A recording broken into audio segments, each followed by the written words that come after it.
The woman kneels in front of you and you flinch, not because she's close, but because she smells like fabric softener, and you haven't smelled fabric softener since your mother's last apartment, the one with the yellow kitchen, the one you stopped thinking about 14 months ago, on purpose. You're 16. You weigh 131 pounds because the intake worker at the shelter wrote it on a form last Tuesday, and you remember useless numbers now, the way other kids remember song lyrics. You have a garbage bag with 2 pairs of jeans, a phone with a cracked screen and no service plan, a library card from a branch in Columbus you'll never visit again, and a GPA that doesn't exist because you haven't attended a school that tracked one since the 8th grade. The woman's husband is standing 6 feet behind her, hands in his pockets, looking at the fire extinguisher on the wall, like it's the most interesting object in the room. He is trying not to overwhelm you. You don't know that yet. What you know is that adults who avoid eye contact are usually about to deliver bad news, so you are already bracing. Their names are Richard and Catherine Aldaines. He built a logistics software company in the late 90s that you will later learn sold for a figure so large it gets reported with a B at the end. She was a pediatric neurologist who retired at 44. Their son Thomas died in a car accident on a state highway in Virginia 3 years ago. He was 19. They do not tell you any of this in the shelter. Catherine asks if you like reading. You say yes, because it's true, and because you have learned that adults respond well to kids who like reading. Richard asks what you had for breakfast. You say cereal, and he nods like this answer matters to him, and something about the nod, the way it's slow, the way his jaw tightens slightly after, makes you feel a sensation you cannot name and do not trust. 3 weeks later, you are in the back seat of a black SUV driving through a gate. The property is in Loudoun County, Virginia. The house has 11 rooms. You count them. The kitchen island is longer than the cot you slept on for the past 5 months, and there is a bowl of green apples on it that nobody seems to be eating, and you think, with a specificity that surprises you, that's $9 worth of apples going bad. You have been calculating the cost of food instinctively for 2 years. You cannot stop. At dinner that night, Catherine makes pasta from scratch, and you sit at a table designed for 12 people, and the 3 of you take up so little of it that the silence has square footage. Richard shows you your room. There is a bed with a frame, there is a desk with a lamp, there is a closet with nothing in it, and he says, "We thought you might want to pick your own things." You say thank you. You say it 4 times in the first hour. You say it so many times that Catherine gently touches your shoulder and says, "You don't have to keep saying that." And you stop saying it out loud, but you do not stop thinking it. And that night, you lie in a bed that doesn't smell like anyone else, and you stare at the ceiling, and you wait for the part where this ends, because everything ends, and the ones that feel the best end the fastest. The adoption is finalized on a Tuesday in Fairfax County. The legal process cost roughly $40,000. Attorneys, interstate compact paperwork, home study, court filings, and Richard paid it without discussion the way you used to pay for a bag of chips with exact change at a gas station, which is to say, without looking at the total, because he already knew it. A guardian ad litem told you that you had the right to object, and you sat in a room with a woman whose job it was to make sure you wanted this, and she asked you what you wanted, and you said, "I want to stay," and your voice broke on the word stay, and she wrote something down, and you never found out what. You start at Whitfield Academy the following fall. Tuition is in the ballpark of $52,000 a year, which is more than your mother earned in any year she was alive, a comparison you make involuntarily while standing in the admissions lobby, holding a course catalog printed on paper so thick it feels like money The kids here have last names that appear on buildings. They wear the same North Face jacket in 4 different colors, and they talk about Aspen the way you used to talk about which shelter had the best showers. A boy named Preston asks where you went to school before, and you say, "I moved around a lot," which is a sentence you've been rehearsing in the mirror for 3 days. And he says, "Cool," and turns back to his phone, and you realize the passing here doesn't require lying. It requires vagueness, which is cheaper and lasts longer. You are failing pre-calculus within 6 weeks, not because you can't learn it, but because there are prerequisite years inside your head that are full of nothing, years where math was something that happened to other people in rooms you didn't enter. Richard finds out because the school sends a progress report to his email, and that evening he sits at the kitchen table and opens your textbook and says, "Show me where you got lost, not where you stopped caring, not where you started falling behind, where you got lost." As if getting lost is something that happens to explorers and not to failures. You show him chapter 4, and he nods. That same nod from the shelter, slow, jaw-tightening, and he says, "Okay, so we start at chapter 4. He is there every night for the next 7 months. He has a company with 400 employees and a board that sends him documents at midnight and a foundation that funds 3 hospitals. And he is sitting at a kitchen table at 9 p.m. on a Wednesday, teaching a 16-year-old how to factor trinomials. You will not understand what this cost him in time until you are much older. You will not understand what it gave him until you are older than that. By December, you have a B-. You have also opened a checking account, your first, at a Capital One branch in a strip mall, with $40 Richard gave you and told you was yours.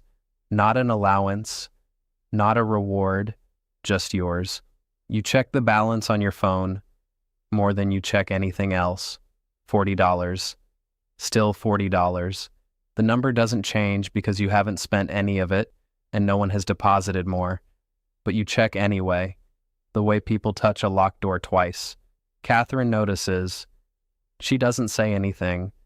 But the next week she sits you down and explains what a savings account is, what interest means, how the FDIC insures deposits up to $250,000 per depositor per institution, and you almost laugh because $250,000 sounds like a number from a movie, and she sees you almost laugh and she says, "I know, but you'll care about that number someday."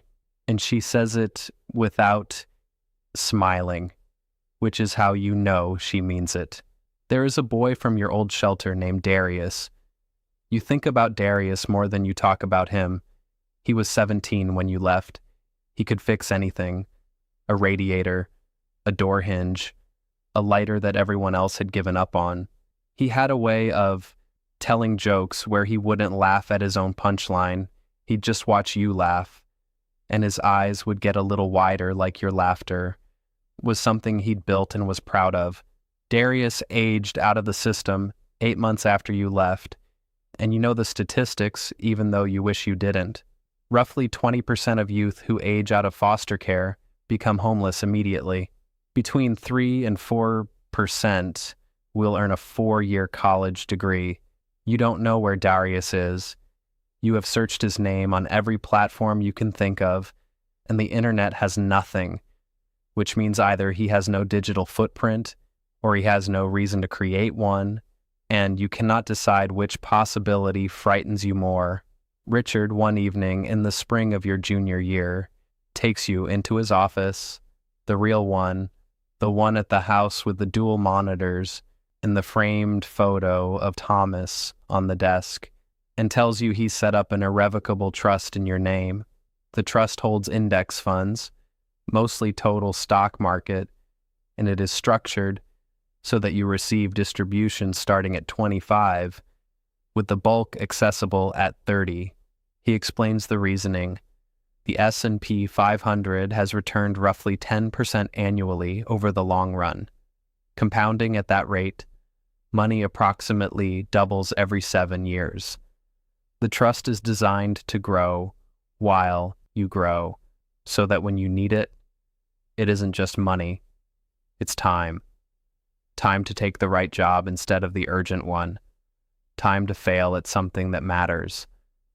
You ask how much is in it, and he tells you a number, and the number makes the room tilt slightly, and you grip the arm of the chair, because you have gone from a person who calculated whether a gas station hot dog was a smarter caloric investment than a banana to a person who has a trust fund, and the distance between those two people is not measured in dollars. It is measured in something you don't have a word for, something that lives in the body, below language. You do not tell anyone at Whitfield about the trust. You do not tell anyone about the shelter. You carry these two silences side by side through the hallways like mismatched luggage, and the weight of them is not equal, but the effort of carrying them is. The summer before senior year, Catherine takes you to a financial advisor, not Richard's, a separate one, chosen deliberately so you could have your own. The advisor opens a Roth IRA in your name, funded with earned income from a summer job Catherine insisted you get, stocking shelves at a bookstore in Leesburg for $14 an hour. You contribute the maximum you can based on what you earned, roughly $6,000. The advisor explains the Roth. You pay taxes now on money you earned in a low bracket, and every dollar of growth from this point forward is tax-free. She draws a chart on a whiteboard showing what $6,000 becomes in 40 years at an average market return, and the number at the end of the line is over $300,000.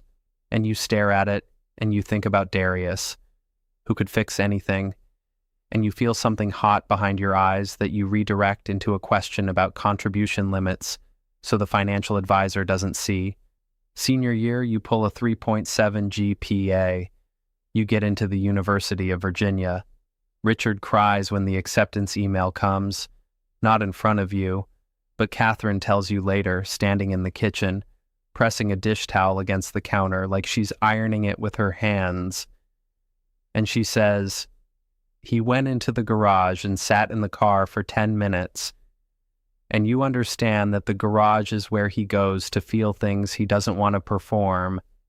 And you understand this because you have your own version of the garage, which is the shower, which is where you cried for the first 3 months after the adoption, silently, with the water running, because you didn't yet believe that the people in this house would still want you if they saw what you look like when you weren't grateful. College costs roughly $38,000 a year for in-state tuition, fees, and living expenses. Richard pays it from a 529 plan that was originally opened for Thomas and converted to your name after the adoption, a detail you discover accidentally on a bank statement left on the printer, and you stand in the hallway holding the paper and reading Thomas's name next to yours, and you understand that you are living inside a grief that reorganized itself into love, and you are not a replacement. You are a continuation, and the difference matters. Your sophomore year, you take an economics class and the professor mentions opportunity cost, and you almost raise your hand to say, "I've been calculating opportunity cost since I was 14. I just didn't know it had a name." Every meal you skipped because you were saving the shelter's limited supply for the younger kids. Every library book you checked out instead of buying a used textbook you needed. Every hour you spent watching a door instead of sleeping because the lock didn't work. Opportunity cost is not an abstraction when you have lived inside the trade-offs. It is your autobiography. You start volunteering at a shelter in Charlottesville during junior year. You don't talk about your past. You just show up, help with intake, organize the pantry, sit with teenagers who look at you the way you used to look at people, scanning for the angle, the catch, the moment the kindness reveals its invoice. One of them, a girl named Ray, 15, asks you why you come here, and you say because someone showed up for me once. And she rolls her eyes, and you think, good. She should. Trust is not a thing you ask for. It's a thing you outlast. You graduate in 4 years, magna cum laude. The ceremony is in May and the weather is absurd. 78 degrees, and the kind of blue sky that feels theatrical, like someone designed it for photographs. You are wearing a cap and gown, and your name is called, and you walk across a stage and there is applause. And somewhere in the middle of it you hear Catherine's voice. Not a word, just a sound. The kind of sound that leaves a person before they can shape it into language. Richard is next to her. He is wearing a tie you have never seen, and his hands are clasped in front of him, and he is not clapping because his hands are busy holding each other, which is the Richard version of falling apart. You launch a foundation the following year. It's focused on financial literacy and housing stability for homeless youth, funded initially with a portion of your trust distributions and a matching grant from the Aldaines Family Foundation. The structure is a 501c3. You learn about nonprofit tax law the way you learn about everything, by needing to, urgently, at midnight, with 6 browser tabs open and a cold cup of coffee from the Keurig that Catherine bought you for your apartment, even though you told her you didn't need one, and she said, "I know you don't need one, that's not why I'm buying it." The first kid your foundation helps is a 17-year-old in Richmond who hasn't been inside a classroom in 2 years.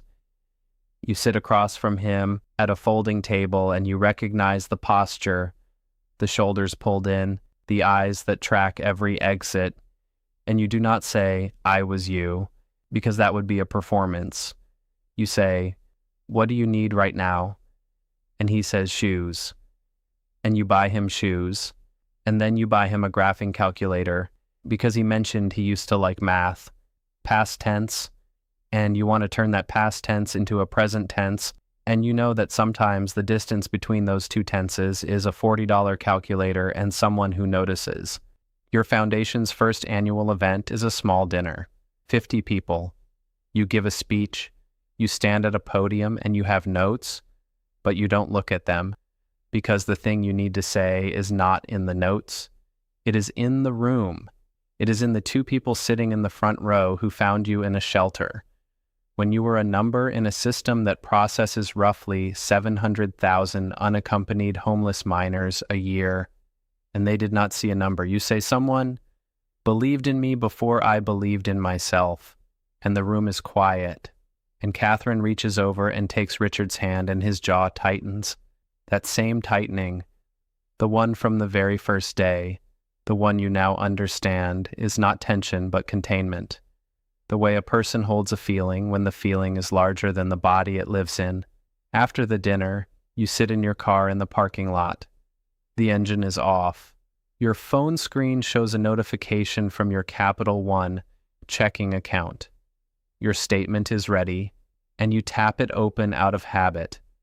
The same habit from when you were 16 and the balance was $40 and you checked it like a pulse. The number is different now. Everything is different now. You close the app and you sit in the dark and you think about Darius, out there somewhere, brilliant and uncounted, and you open a new tab on your phone and you type his name into a search bar one more time, and the page loads slowly, and you lean forward in your seat, and the screen